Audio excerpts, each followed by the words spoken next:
have a very special segment with a very special guest. The mystery guest is from Tannenberg, between Russia Empire and the Roman Empire in one side of Austria-Hungary. Can any of you guess who he is? For those of you that don't understand, this interview is to be taken seriously because the guest is a very respected man that is doing a very honorable thing for our country and is fighting in order to keep us all of us safe. Figure it out yet? His name is Paul von Hindenburg. We will be right back after a short commercial break. Stay here, we are moving on to Ariella.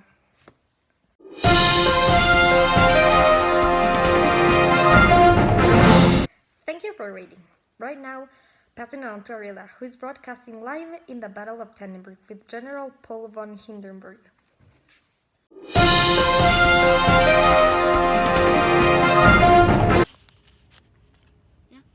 Thank you, Katerina. Right now I'm with Paul von Hindenburg, a general fighting in the Battle of Tannenberg.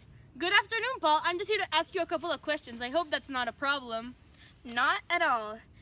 I will be glad to answer them all, but I need to stay alert of any surprises we might encounter today.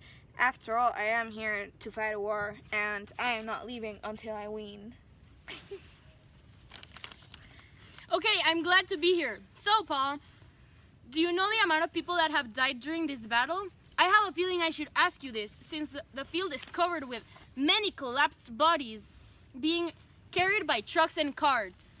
It's General Hindenburg for you, and are you really glad? Show some respect. And to answer your questions, there were fewer than 20,000 casualties, and I do not care how many more we had to lose. After all, like I already said, and I will say it again, I am here to win this war. Sorry, General. I feel honored to be here. I would like to ask you this question. It's been haunting me for a while. Do you know what you were getting into before the war? Was it like you expected? Look, I'm not here to put up with tantrums of whining soldiers. Like I already said, I am not here to put up with them. I am here to win. And I do not care if the soldier feel like it's unfair. It is not unfair, and it is their duty. They must accomplish it. So, Riella, to answer your question, I do not care if it is or not what I came here to do. I am not here to put up with tantrums, and I do not let one insignificant soldier saying that the propaganda is a hoax keep me from winning this war. And Ariella, do you understand the risks of being here? Because nobody's gonna take care of you. We all have our priorities, and you are not one of them. I didn't even bother to think about that. The posters back at home don't show any signs of it being like this. All those people dying. I think I feel a little bit sick surrounded by the piles of bloody soldiers. Well, get used to it, because we are doing whatever it takes to win this war. And no one is getting in the way. Okay then, moving on. I have brought a poster that was hung in the entrance of the market. You have it already in your hand.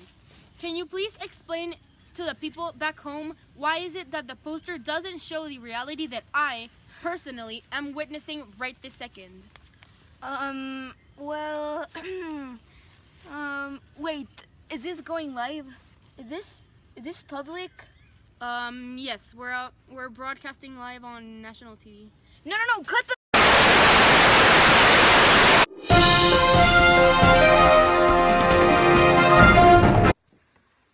Sorry for the inconvenience. The interview had to be cut short due to technical issues on the field. Would you please excuse me one bit? I think I'm getting signals from Ariella. Okay, Ariella, what happened? Oh, okay. Change of plans. I'm very sorry. The general is no longer able for the interview, but the show must go on.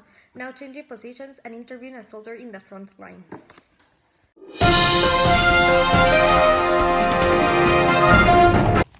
Hello and welcome back to the field. I am so incredibly sorry for the inconvenience, but we are back and ready to interview. Next to me we have Franz Müller, a soldier fighting alongside General von Hindenburg. He was kind enough to let us interview him today. Is it okay if I call you Franz?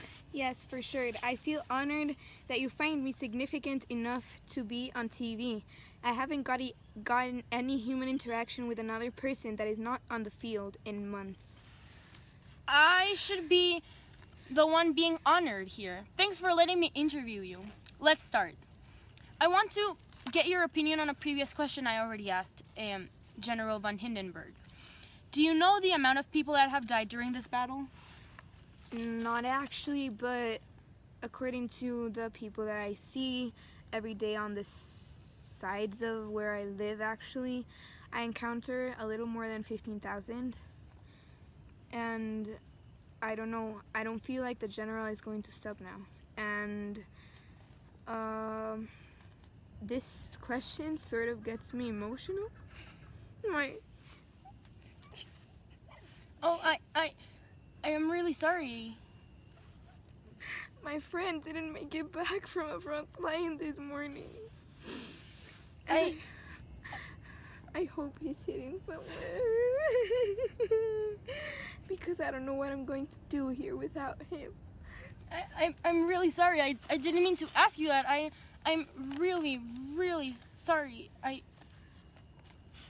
I'm sorry. It's okay, don't worry. It's totally okay that you asked that, because I need to know that the people back home are watching these and they learn how mistaken all the poems and propagandas are. They're convincing kids, small kids, that they're doing the honorable thing. You are not. It is not a coward thing to know what you want. If you have family, you want to take care of him, take care of them. It is not fair what they're doing to us. And I do not care what General says. Yes, I totally agree with it. Would you be fine if we moved on to the next question? Yes. Okay, so did you know that what you were getting into before you got into the war? Was this like you expected it? Not at all, actually. I thought it would be quality living and that I would return to my home with my wife and children in a matter of 2 months. Tops. But as a matter of fact, I have been here almost 2 years, and I not see this ending soon. And I feel like I might die every time of the day. I fear for my life every second, every day. I actually fear for it now.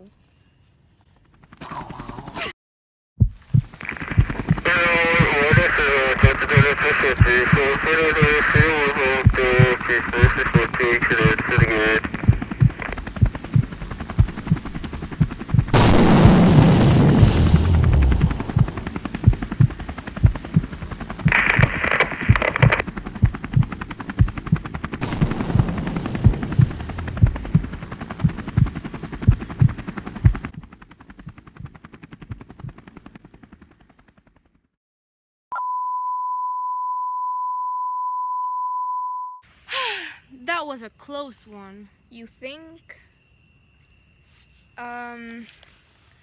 You really think that was a close one? Try going constantly through surprise attacks.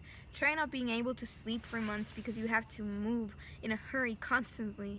These are liars, and the general is calmly living in his dispatch while we can't even sleep. All these bodies you've seen, we have to live around them. We have to watch where their stomachs are because we have to step on their heads because there is no room left to walk. If we step on their stomachs, it bursts open, and that's when it really gets disgusting. And the fact that I can say these with straight face is the saddest part of all. Who fired the bomb? What do they want? Well, it all started when the Russians were planning a surprise attack, but we figured out their plan and they were caught off guard. Their entire plan was to divide their army into 2 parts and then meet and surprise us. But what they didn't know, and we did, was that there was going to be a river that was going to block their communication and slow them at least a day. So we got together and we mobilized fast. And that day that we won, when they lost, that is the entire reason why we are winning this battle.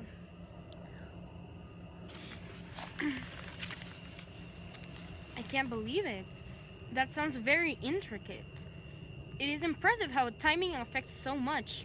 Because if I'm being honest, it doesn't look so great for the Russians. No, you are right about that. I mean, it was just lucky timing and a lot of planning, but they aren't as industrialized as us, and that gave us the advantage. They're large in mass, but we are more industrialized. Thank you so much for answering the questions your general couldn't answer, truthfully, Franz. I really appreciated and enjoyed spending time at the field. This is all the time we have today. Sadly, but I really hope you get to see your family soon. Thank you. It is an honor that people back home are learning. Okay, bye. Back to you, Katerina.